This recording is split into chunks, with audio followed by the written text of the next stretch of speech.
You will hear a number of different recordings and you will have to answer questions on what you hear. There will be time for you to read the instructions and questions, and you will have a chance to check your work. All the recordings will be played once only. The test is in 4 sections. At the end of the test, you will be given 10 minutes to transfer your answers to an answer sheet. Now turn to Section 1. Section 1. You will hear a survey company representative ringing a person to obtain some information. First, you have some time to look at questions 1 to 5.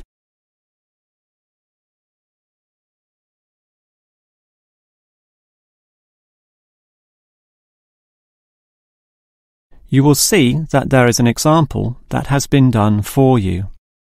On this occasion only, the conversation relating to this will be played first.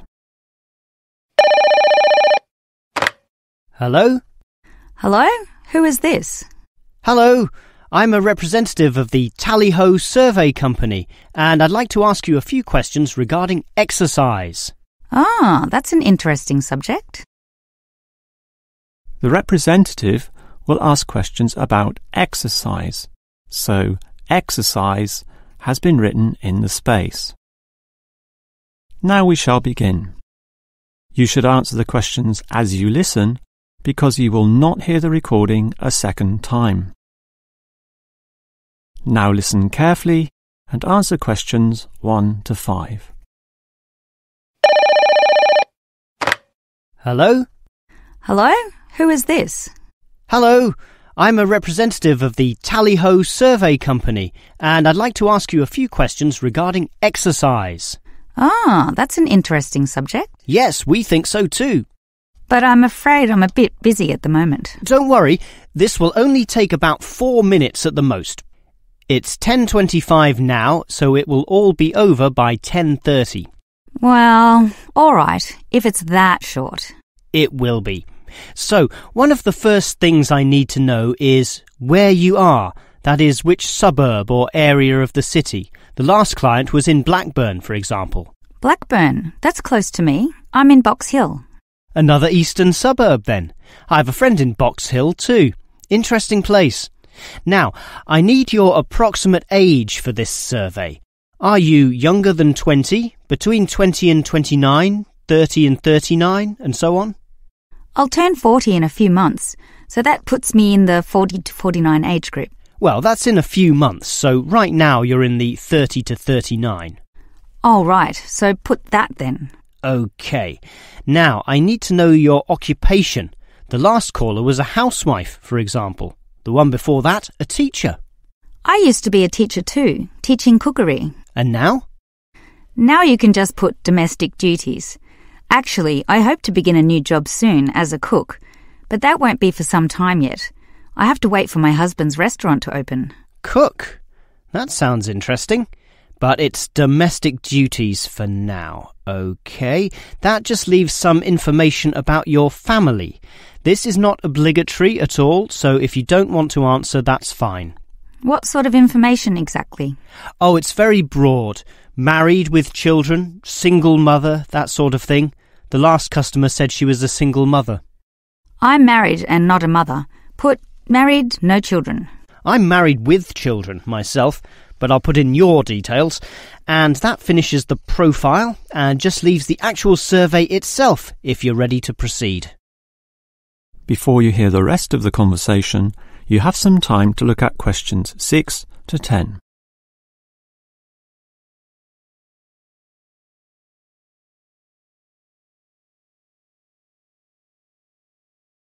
Now listen and answer questions 6 to 10. All right, let's begin the survey now about your exercise habits. I'm afraid I don't exercise much at all. Well, the main question is in what form you take your exercise, however little that may be. For example, in just cleaning. Do you clean the house? My husband does the cleaning, actually, but I walk to the supermarket and shops very often, up to 4 times a week. I'll put that then, unless there's something else. Nothing else, really. But I diet. I'm very strict about what I eat. Oh, and I do yoga, although that's not very energetic. More a form of relaxation and to tighten my muscles. They're both important, of course. But what about sport? Do you undertake any sporting activities? This could be very infrequent. In the past, for example. My husband plays basketball at the local school, and I sometimes watch. When he was younger, he was in a basketball team, but I never participated. Have you done anything at all? I used to hike in a nearby national park. Well, that's a definite physical activity, so I'll put that, but not basketball. All right, that just leaves future exercise intentions. Do you plan or expect to do, at some stage, any form of exercise? I once dreamt of doing modern dance, but that's never going to happen. Realistically, I'm thinking about going swimming at the local aquatic centre. Although my husband thinks we should just jog. I can't see myself doing that though. Too tiring. I can understand. I used to jog too, and it really makes you sweat. I'd say swimming's a much better option. But I'll be starting this job as a cook in my husband's restaurant. I imagine I'll be very tired doing all those late shifts. But if I have any energy left over, I might go to the aquatic centre to release some stress. All right, well, that's the end of the survey. Thank you very much for your time. That is the end of section 1. You now have half a minute to check your answers.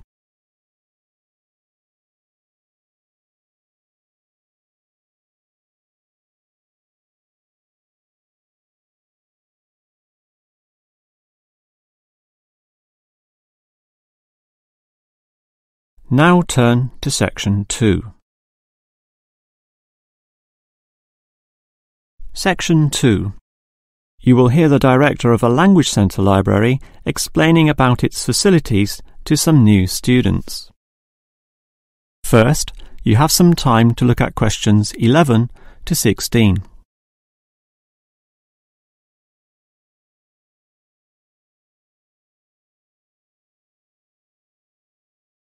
Now listen carefully and answer questions 11 to 16.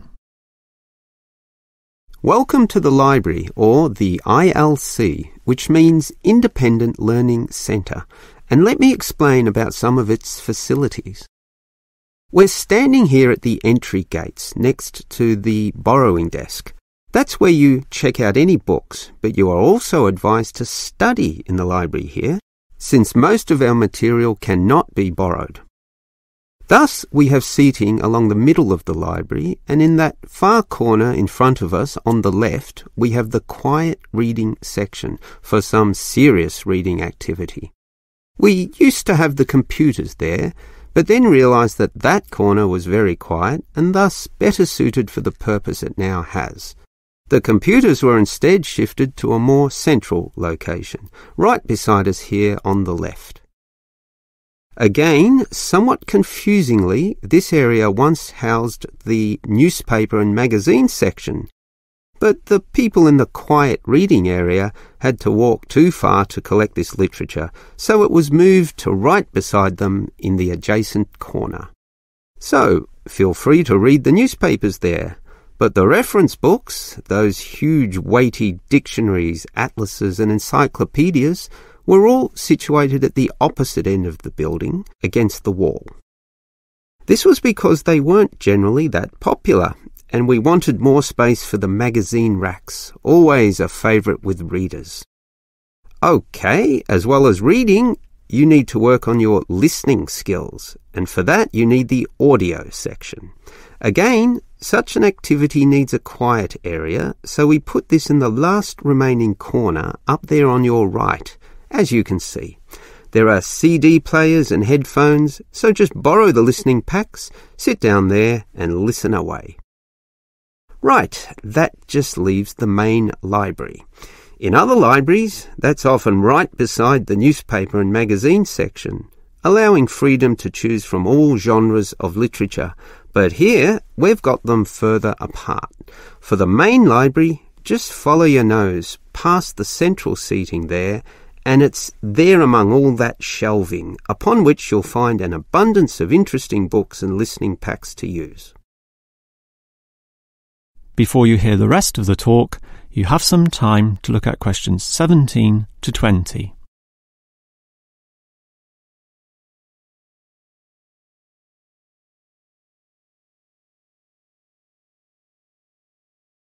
Now listen and answer questions 17 to 20. Now, I'd like to tell you a bit more about an excellent service offered in the ILC here that we call the special sessions. What can you do in them? For a start, many of you need practice in speaking English, and for that we hold a special discussion session led by a teacher. That can be noisy. In fact, we hope that it is noisy, since that would mean many people are talking. It's in the central seating area, and it used to be from 10:30 to 1:30, but we found that the noise was disturbing the regular ILC patrons, so we shortened and moved this discussion to the morning 9 a.m. time slot, when fewer people are in the centre. It goes for 1.5 hours. All right. What about writing skills? Well, we can help you there with another teacher. Now, writing is a fairly quiet activity, so that teacher stations him or herself in the quiet reading area from 1:30 until 3. The 10:30 to midday time slot cannot have a teacher for such writing skills, as they are all teaching in the morning. For this reason, of course, there cannot be an on-call teacher in the morning either. Although many people would like one, particularly the 10:30 to noon crowd, having just finished their early morning class. These students all have to wait until midday onwards, when, for 3 hours, a teacher will be stationed in the audio section, ready to deal with all those questions. Until recently, we had another teacher doing the 3 p.m. to 6 p.m. time slot in the central seating. But all the noise interfered with the late users of the ILC, so we had to cancel that. Also noisy can be the language exchange, where local students who want to learn your language will help you practice English. This is generally done in pairs, so the noise level is low enough not to need this exchange to run at 9 a.m, but at the more congenial time of 10:30 among the central seating. That must finish by 1:30 though, after which quieter and more individual activities take place. That is the end of section 2.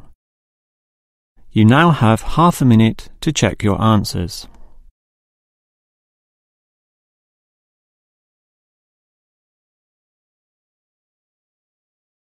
Now turn to section 3. Section 3. You will hear two students, Dylan and Emily, discussing the techniques they use when listening to lectures. First, you have some time to look at questions 21 to 24.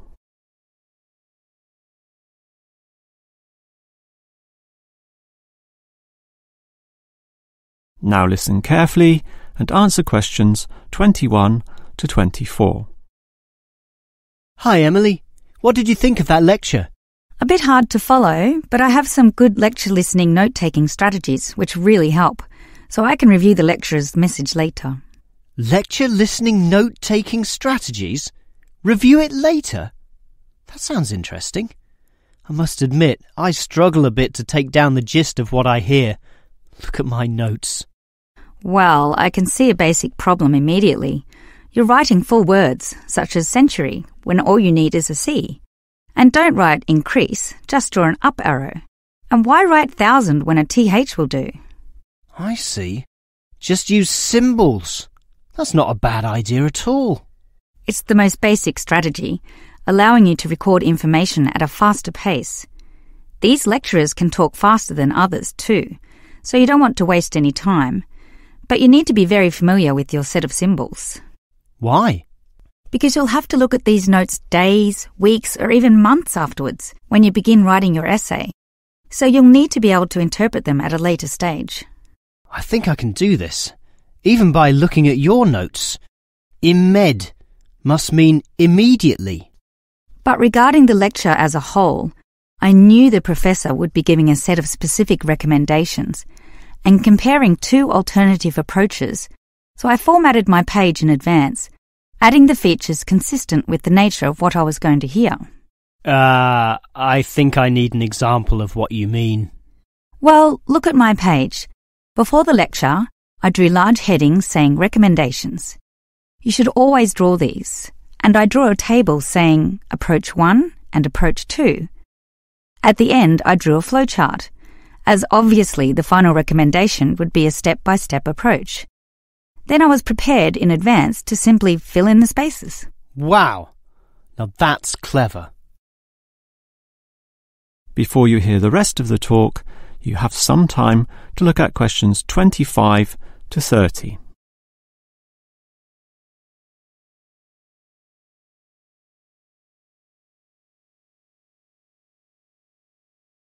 Now listen and answer questions 25 to 30. Your advice about note-taking sounds great, but I still have one question, Emily.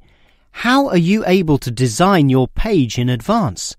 I mean, how can you predict the nature of the talk and know which design is likely to work best?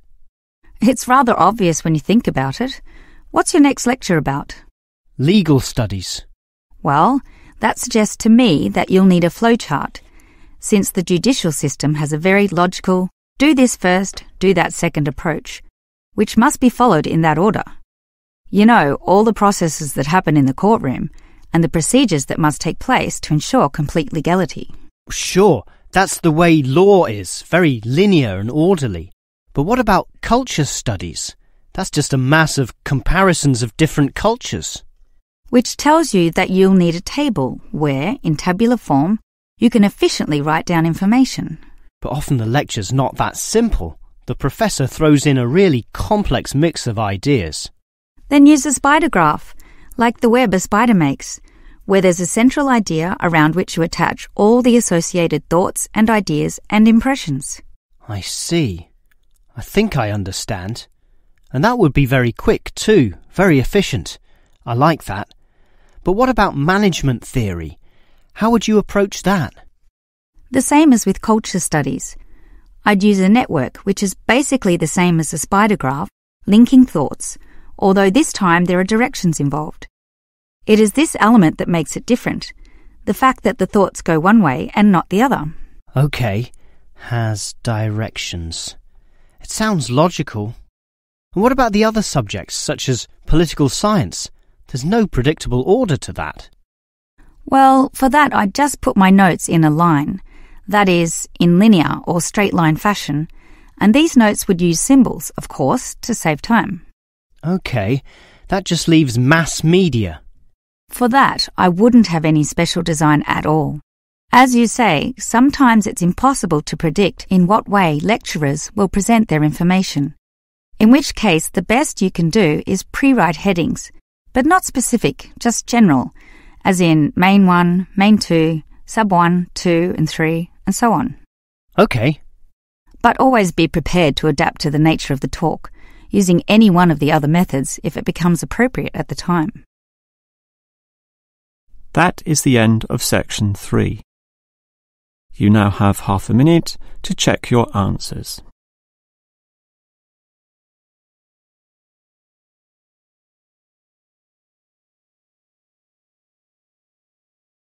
Now turn to section 4. Section 4. You will hear a lecturer talking about an unusual atomic particle called a neutrino. First, you have some time to look at questions 31 to 35.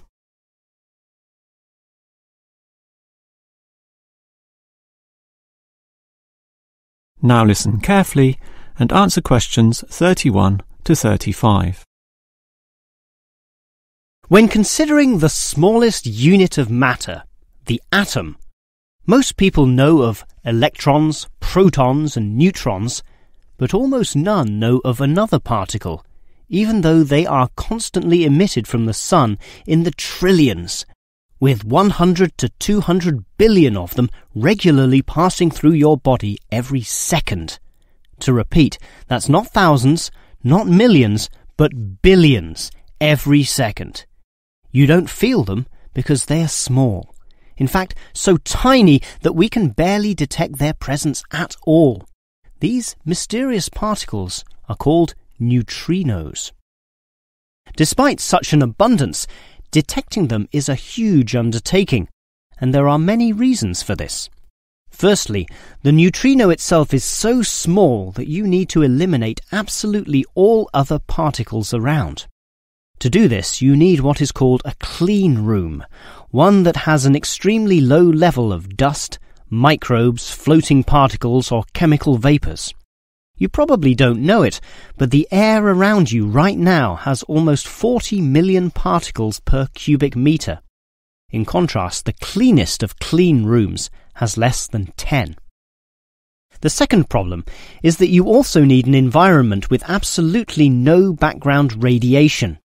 At the surface of the Earth, such radiation is all around, from the sun and sky, and from TVs and communication devices. The only way to screen out all that is to go underground, and I mean deep underground.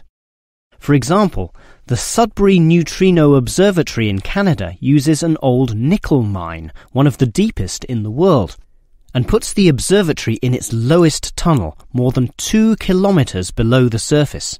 At such depths, stray radiation is sufficiently screened out to allow neutrinos only to pass by. The final problem is that you need an elaborate detection system, and this apparatus is huge, and its installation in this deep underground cavity presents quite a headache. Holding such a weighty construction safe and secure requires complex engineering work, such as rock bolting and support structuring. This obviously requires great care and takes a lot of effort. Before you hear the rest of the lecture, you have some time to look at questions 36 to 40.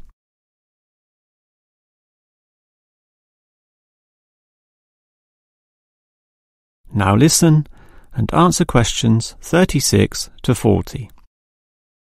So I've told you about the difficulty in detecting neutrinos. They are tiny, virtually weightless, have no electric charge, and hardly interact with anything at all. Yet we can detect them, and to see how, let's consider the Sudbury installation once again. The detector there consists of a spherical container filled with heavy water. This rests inside another vessel filled with normal water, which helps support the weight of the inner sphere, as well as providing further shielding from any stray radiation. At the edge of this inner sphere are about 10,000 electronic detectors. These are extremely sensitive, able to multiply 100 million times any electric current which occurs. So, as the neutrinos pass through this sphere of water, there is a very, very, very small chance that one of them may hit a water molecule. To increase the likelihood of this, 2 strategies are used. 1. The larger the sphere of water, the better, and the Sudbury tank holds not 10 tons, not 100 tons, but 1,000 tons. 2. The water is special, consisting as it does of heavier molecules. So what happens is this. If the neutrino hits the water molecule, the neutrino is absorbed, but the molecule itself splits apart, producing a tiny electric current. It is this which is detected and analyzed, giving key information about the neutrino. The final question is, why do we care about these elusive particles? Well, just think. They can pass right through the core of our sun at the speed of light without being affected or losing strength. No other form of radiation can do that, meaning that the knowledge we get about neutrinos can help us to control them. With this ability, we can probe the center of our Earth, the inner layers of our sun, and the outer limits of our solar system. And that makes it all worth the effort. That is the end of section 4. You now have half a minute to check your answers.